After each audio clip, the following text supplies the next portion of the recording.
hurt somebody at any given time with no remorse.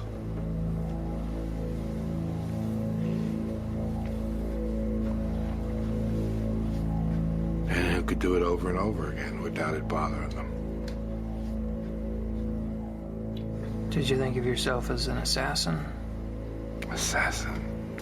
Sounds so exotic.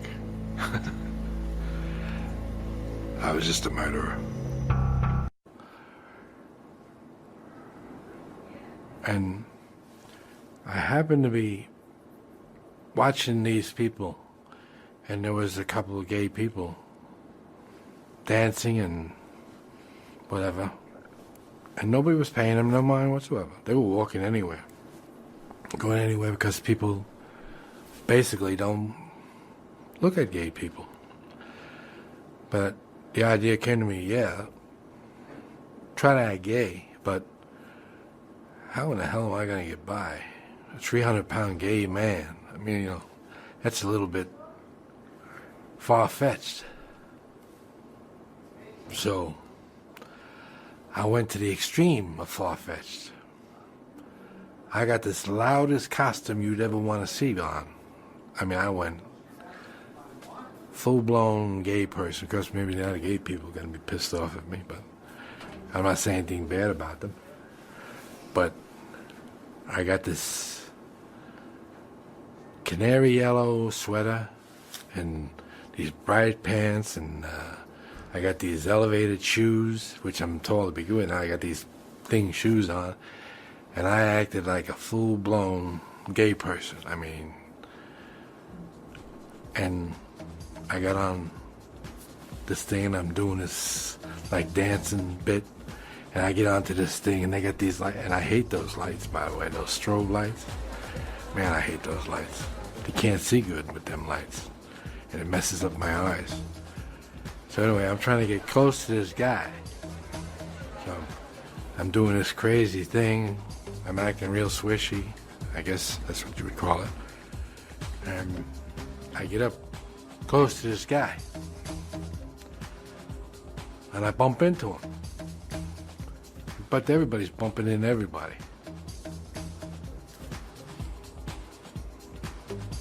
And he had a heart attack. Because I had hypothermia, you know. When I bumped into him, I popped him with the needle. What was in the needle? In his case, a heart attack. If I understand you correctly, you're positive you killed more than 50 people. And Definitely. you think you probably killed more than 100 people. Definitely. You're sure of that one. Definitely. But not sure it's more than 200. I wouldn't say definitely to that. Maybe yes, maybe no. I would say less than 200 people. Well, you tell me. It's not less than 200 people. You killed more than 200 people. Sure. Yep. I killed, basically, 100 people when I was a young man, before I even knew anybody. Too much. One part of my life, I killed people for nothing. Just for somebody to look at me wrong, I would kill them. Stab them, shoot them. Up close and personal. Definitely. I wanted to tell them just before they left. I wanted to say goodbye.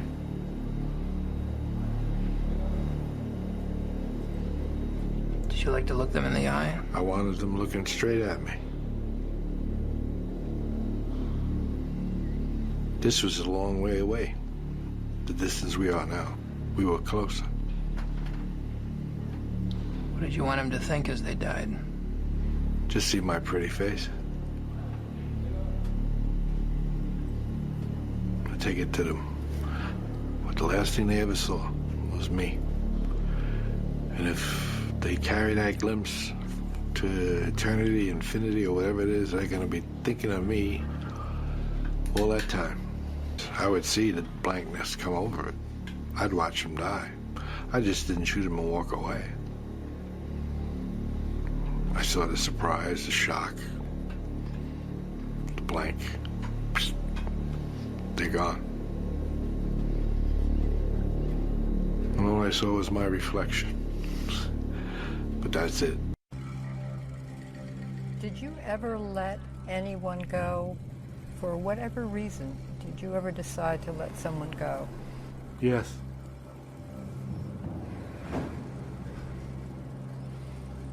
But then I thought better of the idea and shot him anyway. What's the worst beating you ever took from your old man? I don't think there's much difference in any of them. They were all pretty bad. He left his mark on me, pretty much. And he did most of that before you were, what, 11? Yes, I was young. And was that worse when he was drinking? With Stanley, it didn't really matter whether he was drinking or he wasn't drinking. He was a nasty son of a bitch, and he always will be to the day he died. And even when he died, he was a nasty son of a gun. Did you go to his funeral? No, I didn't. Was there one? Yes. I didn't like him in life. Why would I want to go see him in death?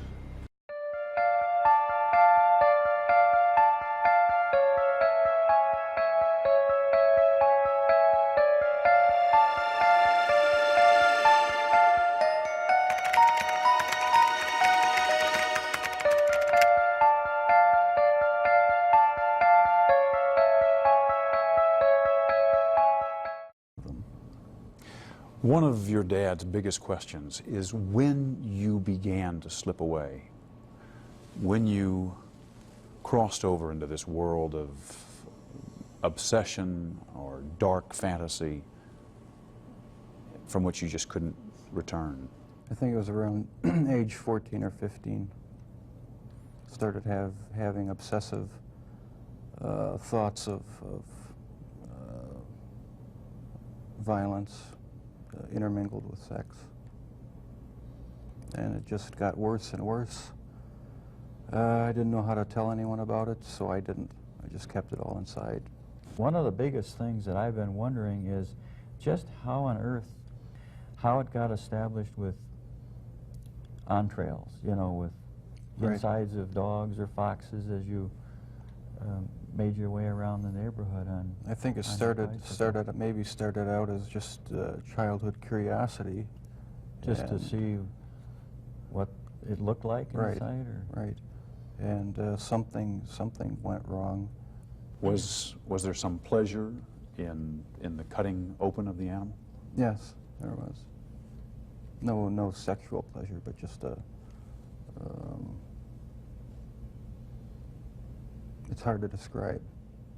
Sense of power, sense of control? I suppose that's a good way of putting it, yeah. Do you remember at age 14 hiding in the bushes alongside that road, thinking about attacking Yes. a jogger? Yes, yeah, I remember doing that.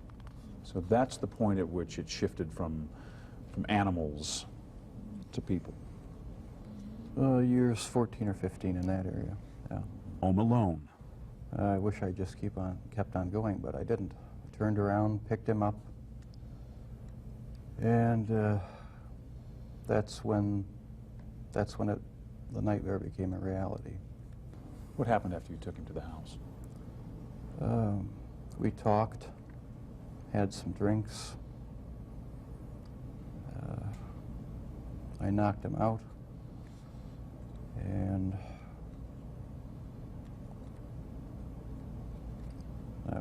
that was the first time. Was this about some kind of desire to keep these people with you, not to be abandoned, not to have them leave? I think that did play into it, but there was a big element of wanting complete control over someone, total control, not having to consider their wishes, being able to keep them there as long as I wanted. And that was a big part of it. Lust played a big part of it, controlling lust. Once it happened the first time, it just seemed like it had control of my life from there on in. It was a major part of my thinking from then on. Did you want to try to stop? Yes, I tried. I tried to stop.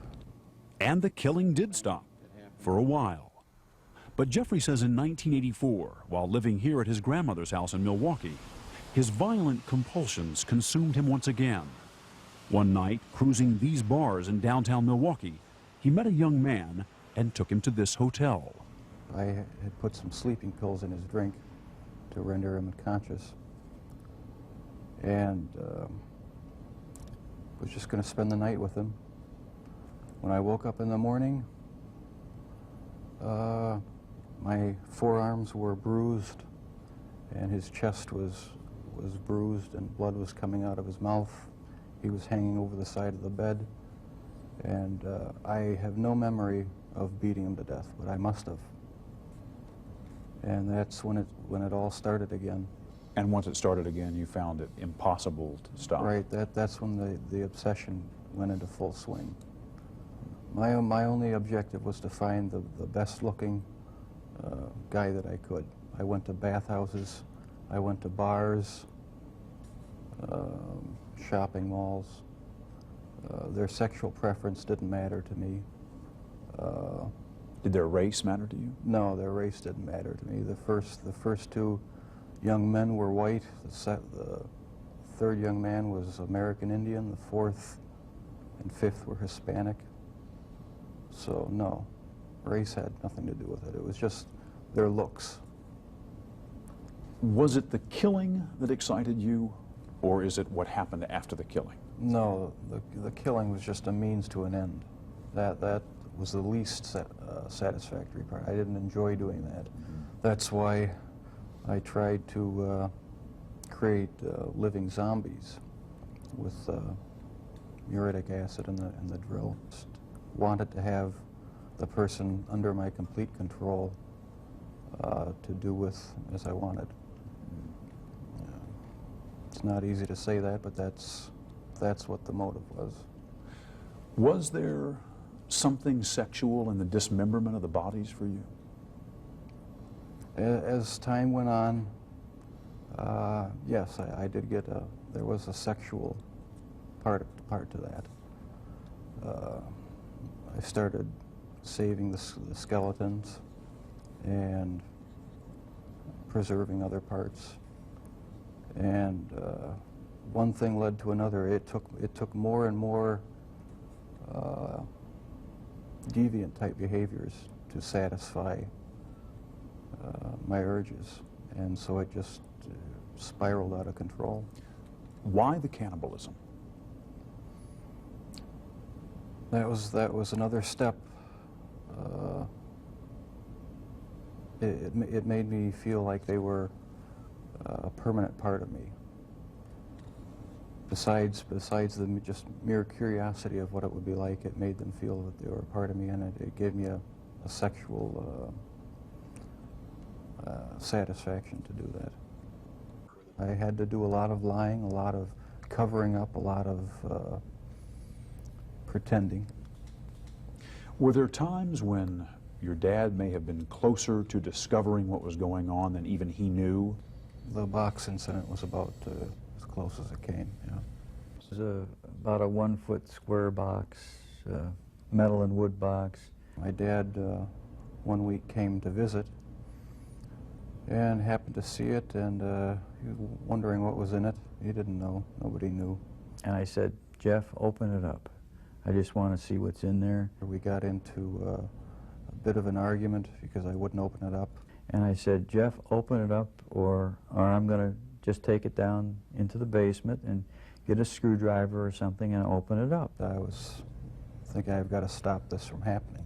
He got angry, very visibly agitated. I thought, you know, it's all going to come crashing down now.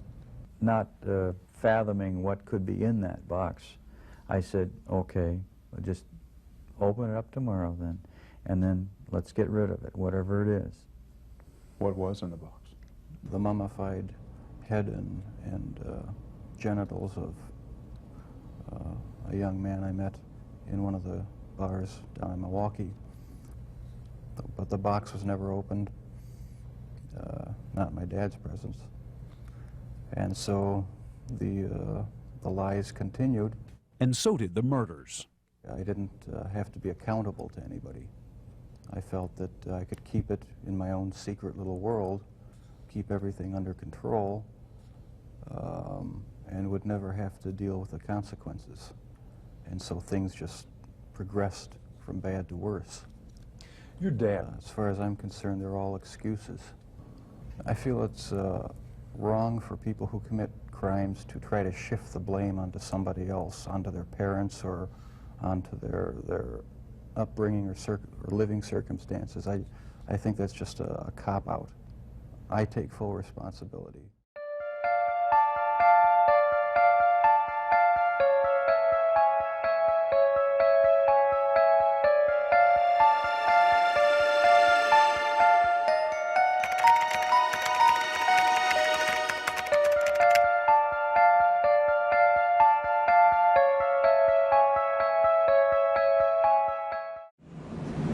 I didn't really think I had an urge to kill her. I just wanted her to stop. And what did you want to do to her? what did I want to do with her? Just to have her stop and... But how would you do it? What did you think in your head about how you would do it? That's what we're trying to get at. When did you first think about treating your mom violently to get what you wanted her to do? Probably in 4th grade. Okay, there we go. Fourth, the 5th and the 6th was probably up to that grade. and what was in your mind that you wanted to do to get her to treat you a certain way? What did you want to do to your mom here? I wanted her to stop being angry at me for not knowing how to... But she wasn't stopping, No, she wasn't stopping. was she? No. She kept picking at you, belittling you, embarrassing you. I mean, that was pretty clear from yesterday. It happened in school, too, so I had...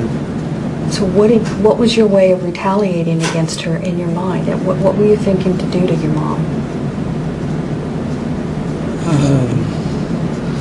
I don't know if I was thinking of hurting her. I just wanted her to stop and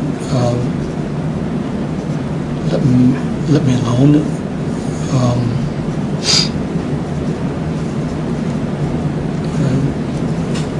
Angry at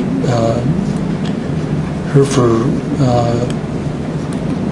pushing and pushing and pushing on me to remember, and I just couldn't remember, and I just wanted her to stop. But she didn't. But she didn't know. She didn't stop. So somewhere in the 4th or 5th grade, that sense of helplessness that you had not being able to get her to stop would very likely have produced thoughts of taking back some power and control over your mom to get the bitch to shut up. I mean, I'm sorry, but Gary, that's what we hear, and that's what one of the things we're looking to get a better understanding of. During that thing, I usually took it out on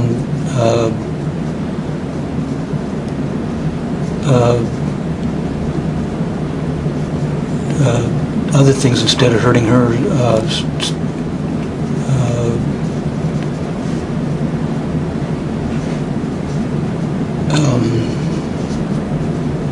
Living things? Living things, killing animals. Okay. Killing animals. I stabbed a kid one time. Okay. Stabbed a kid with a knife. Tell me about that. Down by Chinook, where I used to go to school.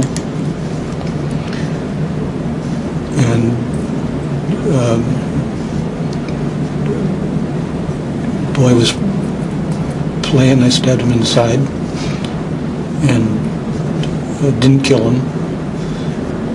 And I think it must have been about 6th grade, or I think it was 7th grade. And that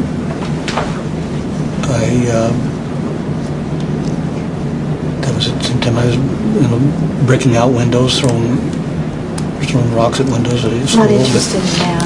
But that's what I took my aggression on. I couldn't take it on my mom. I had to take it on my animals and How many the animals kids. did you kill? I killed a lot of birds, but one cat suffocated in an ice chest, and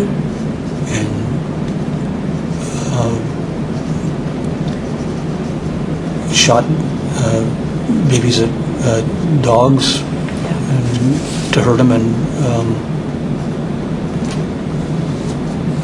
threw rocks at my brother. About that time, I think I was getting out of that, though. You couldn't take your aggressions out on your mom, No, I couldn't. but you could think about it. I could think about it, and What'd you think? I thought about hurting her, so she'd shut up and leave me alone, and then How did you think about hurting your mom? killing her. And how would you do that? I thought with my hands, or I didn't have no guns or anything, so I didn't. It had to have been hands or. And then after she was dead, what were you going to do in your head? In my head, I don't know what I'm going to do. I just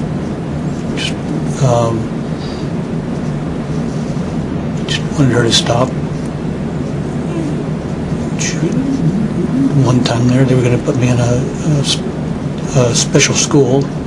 I didn't want that. My dad and my mom were arguing about it all the time.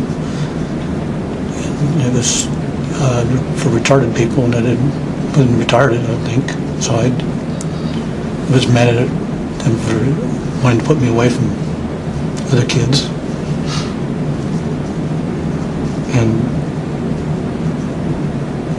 wanting to hurt her. And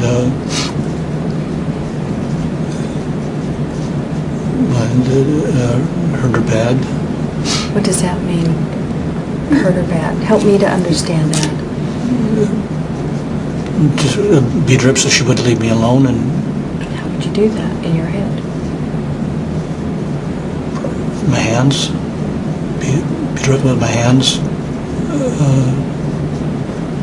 maybe use a knife. What would you do with the knife? I'd probably stab her with it. She was the big problem I had. I mean,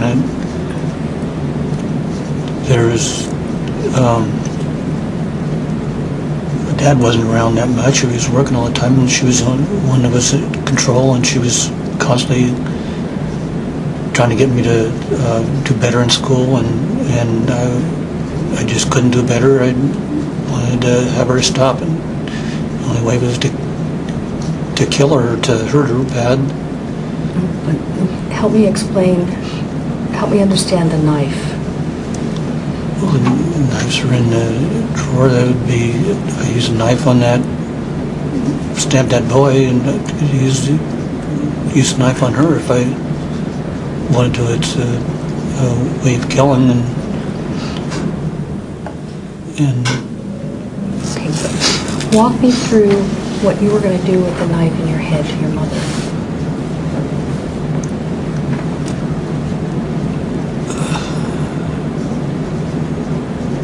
cut her throat so she wouldn't stop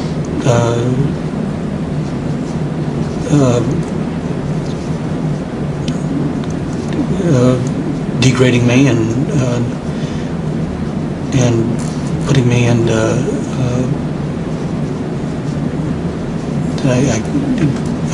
I couldn't remember things, and that was the only way I could think of hurting her to get her to stop. When did you think about having sex with your mother? When 14 or 15, I think. Tell me about that. It's about the same time frame. I'd see her out sunbathing, and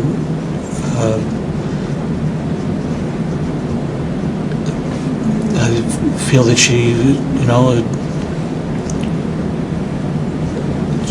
be good to have sex with, but she's my mother, and I never really. She's the only woman in my life, other than neighborhood girls, but I'd get fantasies of having sex with her, and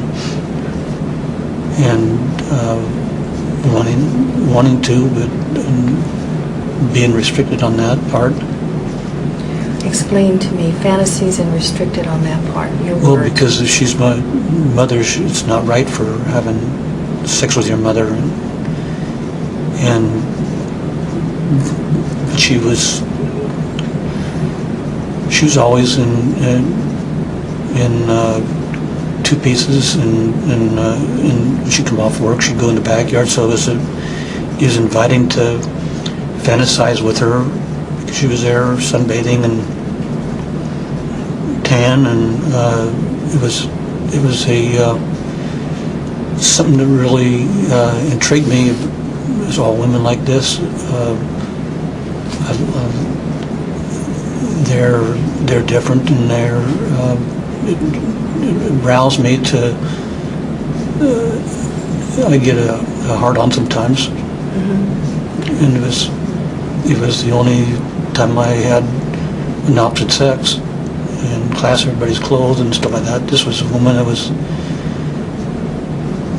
sometimes, laying down with no bra on. I mean, you couldn't see anything but bare skin, and it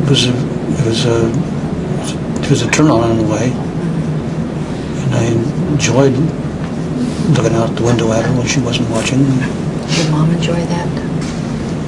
She didn't even know I was there. No, she was down just sunbathing, and then she'd turn over, and before she turned over, she always fastened her bra and turned over, and maybe a little bit up here to show, because she no tan marks. And I stared and looked out all the time. And had your fantasies? I had a fantasy, yes. Makes sense to me. Makes sense that you would have a fantasy. Need to have you tell me what that was. Just a fantasy of wanting to have sex, touch her, feel her body, have her show me how to have sex. Because mothers teach you a lot of things, It's just a fantasy. It's something she wouldn't do it, but it's. In your fantasy, what would your mom have you do to her? Have me do to her. My fantasy would be to explore, to find different things what women has, girls have that guys don't have. Show me how to have sex, good sex. What the woman wants, and feel every bit of her body to enjoy a woman and have sex with her. But at the same time in your life, and listen carefully to this, at the same time in your life, you also hate your mom for what she's doing to you. Yes. So how are those thoughts and fantasies colliding together? Because we know that happens. How are they colliding together in your head? And gliding together in my head when she was just laying down there, she was more of a sex object than a mother, and more of the fantasies of having sex with her and nothing to have and to kill her. It was two different things. When she was always Dr. Jekyll Hyde, when she's down there, she's a sex fantasy, sex object. When she's up there trying to get me to read, and she's the other side of something I hated. I loved the part of her being a sex object, but I didn't like the part of her being the mother and working with me, is trying to help me in reading, and I liked the sex part better than I liked the mother that was always trying to hurt, belittle me, and because I wasn't.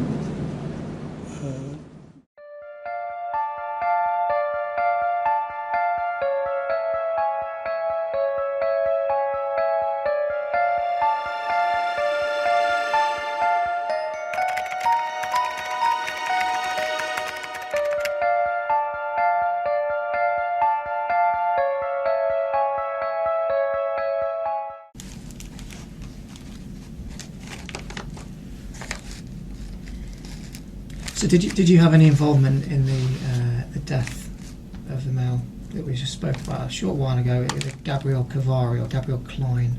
No, I didn't. At all? Were you involved in administering any drugs or poisons or noxious substances to him? No, I don't administer drugs to anyone or give drugs to anyone. That's done at the party by someone else. The name I recognised, one of the boys you mentioned before, was he's normally at the parties and deals with administrating drugs. Who's that, sorry?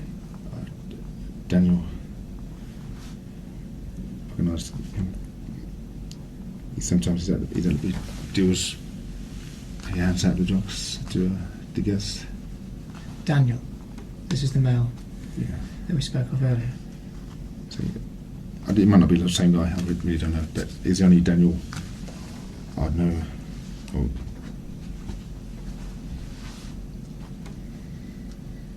I mean, I've spoken to him a couple of times at the party, remembering his name. But he does, like when I did, Scott would ask him to pick up guys, take them to the party, Mm-hmm. and he would stay, but he would stay and minister or do out the hand out the drugs, whatever. But I would leave, or he would stay. And did you go with Daniel to meet people? No, I knew he was doing the same as I was, but I'd see him at the party and had a brief conversation with him about it. But I've never actually engaged with him outside of the place. Outside of a party? And which parties were these? Well, Scott calls the fat parties. Scott's parties? Yeah. The fat party? Fat party, F-R-A-T. Frat parties?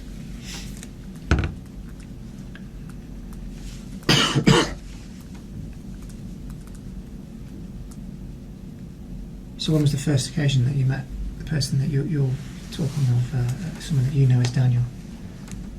I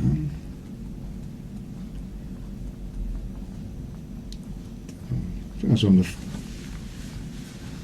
first few occasions I was there. It was the first time I photographed for Scott, and Daniel was there.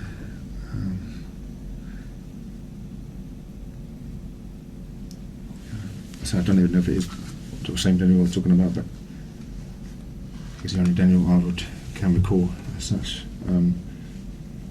Remember,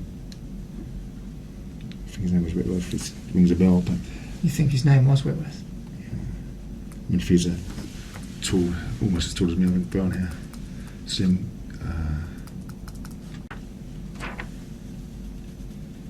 Might help if I show you a picture.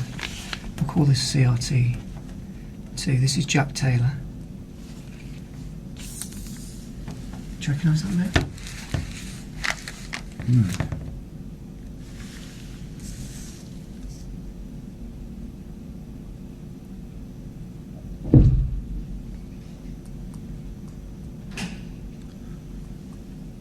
No, I just don't recognise him.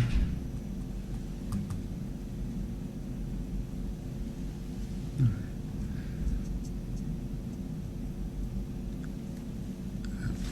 I don't pay full attention to the guys' faces when I've paid attention to the parties. But I don't recognise his face. So you don't recognise his face? I do not know. No. And I mean, that's Jack Taylor, so you don't recognise No, I don't. Jack Taylor? No. So, have you ever slept with this male? No. Had sexual intercourse with him? He doesn't look like the type I would go with myself. He's not the sort of person you'd go for? No, I tend to it's more younger, drinky boys, more younger boys, but not. He looks older.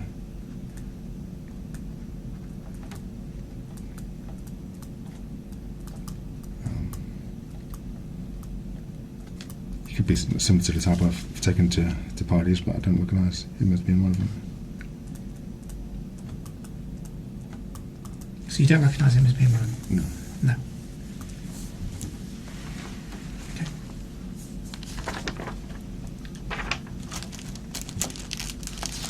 And Jack, again, was found dead.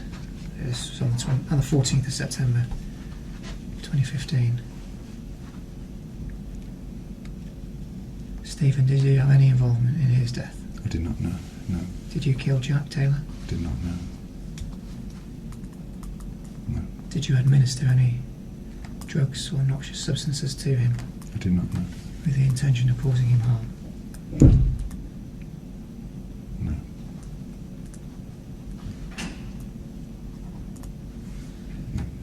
Definitely not. No. No. And you say you've never seen him before. Is that right? That's right. That's right. Okay, I've got another map here, CRT8. So I'm just trying to show you as many maps of the area because it's not easy to get it all in one piece of paper, just so that we're clear really. And again, it shows your home address and it shows the church, St Margaret's, and behind it you've got the Abbey and the primary school. In particular, the area around the walls of the Abbey. Have you ever had any reason to go into that area? No. Have you ever been through into the Abbey?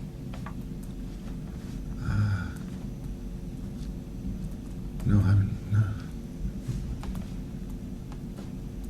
No, I don't generally go to the church areas. No.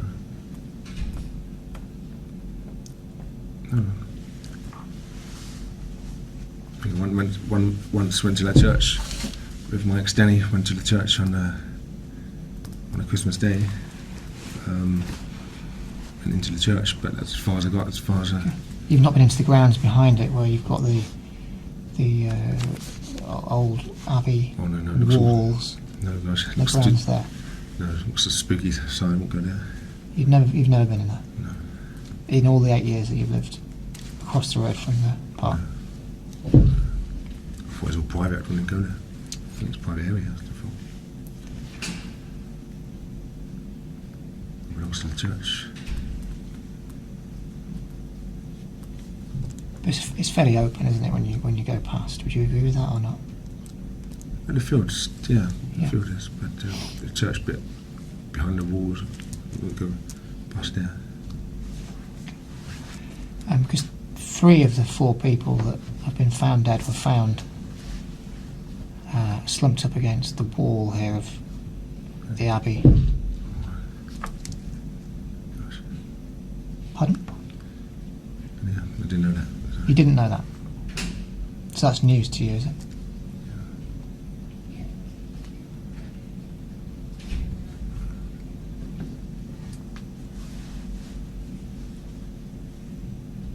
Did you put them there? No, no.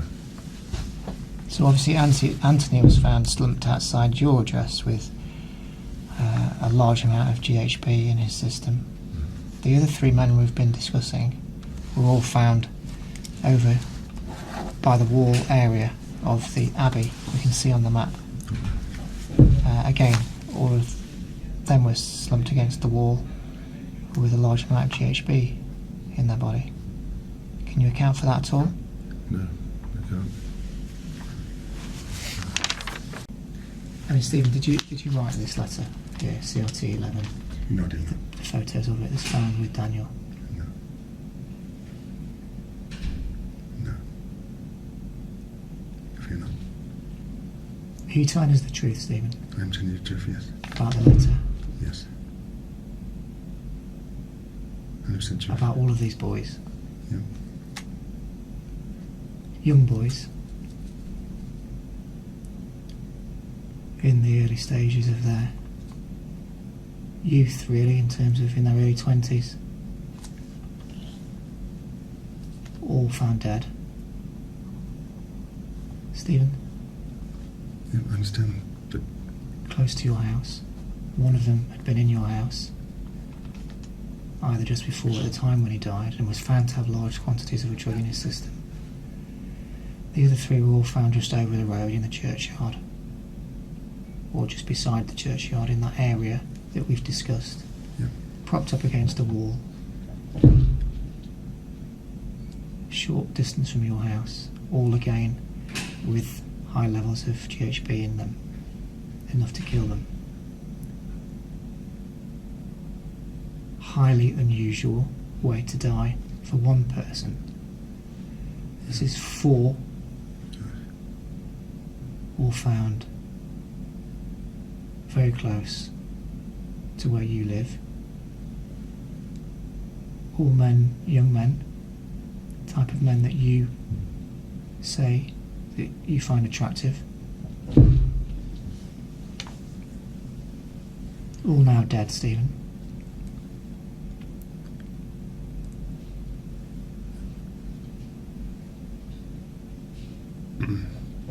I said, Anthony, I know nothing about the other 3, how they come to be. Stephen, this is serious. Yes, I know. Okay. It's really important that you tell us the absolute truth. Yeah.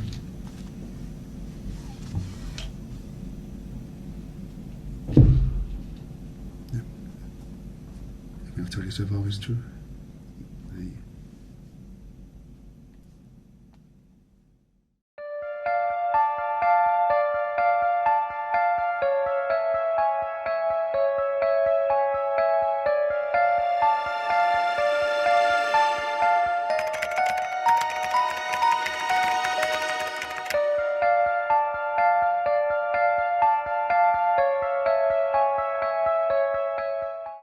Not 100%, but I am evil. What do you want the world to know about you?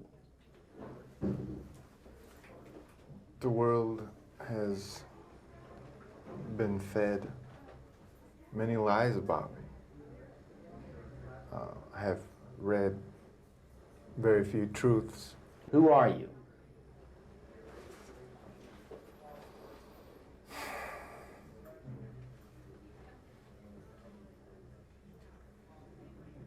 Just a guy.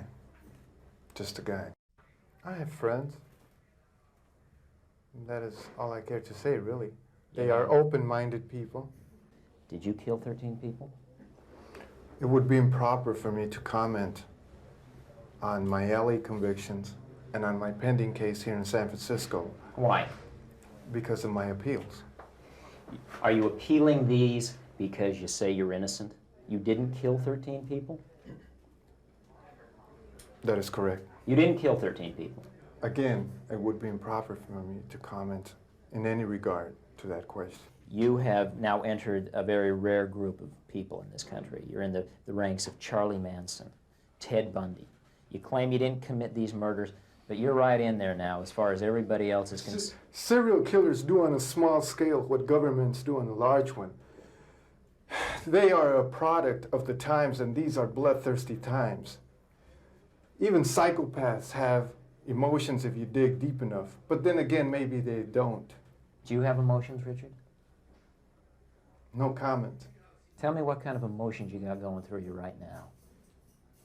I'll tell you what, I gave up on love and happiness a long time ago. Why? I don't care to explain that. Somebody- Let the quote stand for itself. People in this day and age are brainwashed and programmed like a computer at being nothing more than puppets. This nation, this country is founded in violence. Violent delights tend to have violent ends.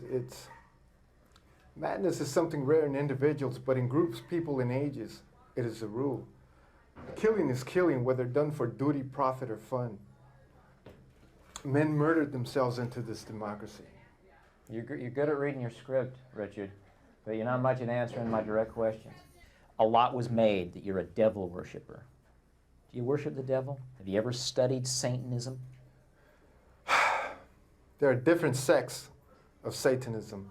Have you studied, just yes or no, have you studied Satanism? Yes, I have. Are you a worshiper of the devil? No comment. Come on, Richard. I can tell you a little bit about Satanism. Well, I'm interested in hearing what you got to say then. It is undefiled wisdom instead of hypocritical self-deceit. It is power without charity. A Satanist admits to being evil. Do you admit to being evil, Richard? We are all evil in some form or another, are we not? I'm asking you the questions, my friend. Yes, I am evil. Not 100%, but I am evil. Evil has always existed. The perfect world most people seek shall never come to pass, and it's going to get worse. The great epochs of our life is when we gain the courage to rebaptize our evil qualities as being our best qualities.